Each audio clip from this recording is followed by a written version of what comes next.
And we are back. She started out singing country music with her mom in Canada and now finds herself with a blossoming career right here in the States. She's been featured on CMT's Artist Discovery program with her hit Damn You Love, and her other hit song, Who I Was, has reached Canadian country radio's top 40. Please welcome to the show country artist Kalsey Kulyk. Kalsey, welcome.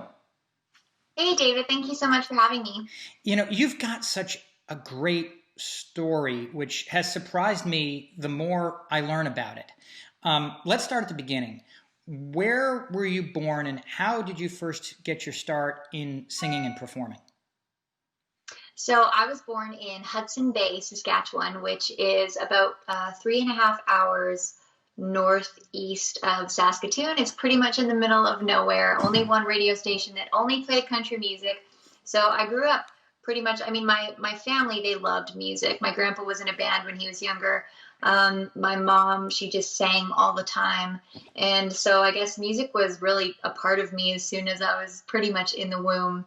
I started singing at 2.5. My first performance was at 3 years old. And I pretty much have been doing it ever since then. Now, you've been in the States for a little while now, so you've been exposed to small town America as well as small town Canada. What are some of the similarities that you find in them? And do you see differences? You know what, actually, I don't really see differences. It's kind of interesting because, you know, when I first moved to Nashville, you know, I had a bunch of group of friends and they'd always bug me about being Canadian because they're like, oh, well, that's not country. And I'm like, no. My grandpa had a buffalo ranch and he had a farmer's field. Both grandparents were farmers. I grew up super country. And it's funny too, because I've definitely played a lot of theater shows, especially in Middle Tennessee area, because that's where I moved to, was Nashville about 4 years ago. And I've been playing in and around there since I've moved there. And going to these different places, you know, it's very similar. It honestly reminds me of home a bunch. Everybody's super wholesome and super friendly and very welcoming. Let's talk about something I never would have guessed after seeing you and hearing your voice. But you're a cancer survivor. Yes. Tell us about that, and how did you find out, and what was that time in your life like? Yeah, so when I was 17, it was my grade 12 year. In, I think April, I started to get really sick. And I was doing music this whole time, by the way. So from 3 years old, I was doing competitions every weekend and traveling and doing fairs and all that sort of thing, talent shows.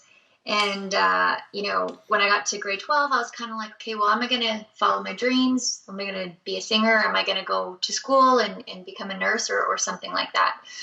And then I started getting sick and, we went, to doctors after doctors and I was a really healthy person up until then. There was never really anything wrong with me. And then, I started getting sick and the doctors didn't really know what was going on. And so 2 months after, a bunch of tests, the doctors found that there was cancer in my lymph nodes. So it was called Hodgkin's lymphoma. And when you're 17 years old, that's definitely a big pill to swallow. But it's also a lot of perspective, and it changes you for 100% the better. I obviously decided right then and there that I was going to do what I love for the rest of my life. I was going to go after music. I was going to chase my dreams. I was going to, sing for people who don't always have a voice and need one. So that's kind of when I really decided that I was going to go after my dreams and never look back. So it was definitely a huge learning experience. It made me a lot more appreciative of life and the people that I want to spend my time with.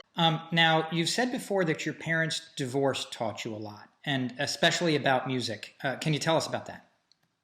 Yeah, so when I was 7, my mom and dad separated, and my dad, he was kind of like a very quiet, unemotional guy, didn't really talk, much about his feelings, like most men, and my dad was turning on the radio one day he put in a CD this one day and he never took the CD out and he kept on playing this one song on repeat.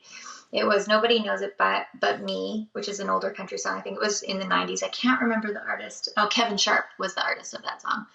And actually, he had cancer as well, too. But my dad always used to sing this song whenever we were driving in the vehicle and sing along with Kevin Sharp.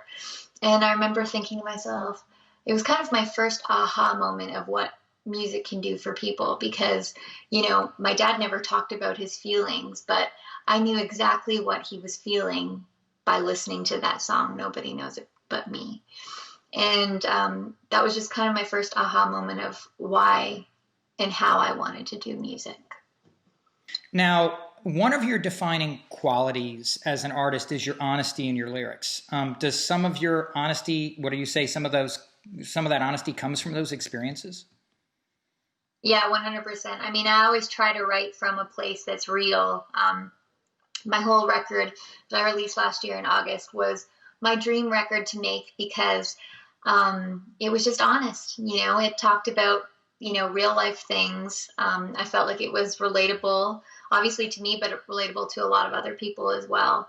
And it wasn't trying to be anything else than honest. So whenever I'm writing, I always try to write about experiences that I've had, or experiences that people I know have had, that I've kind of, you know, been emotionally involved in. So definitely when I write, I always try to write from that real, honest place, because I feel that that's what country music is all about too. Here's what we're going to do. We're going to go to a break, and then we're going to come back and we're going to talk about the album that you've got coming out. We'll be right back with Kalsey.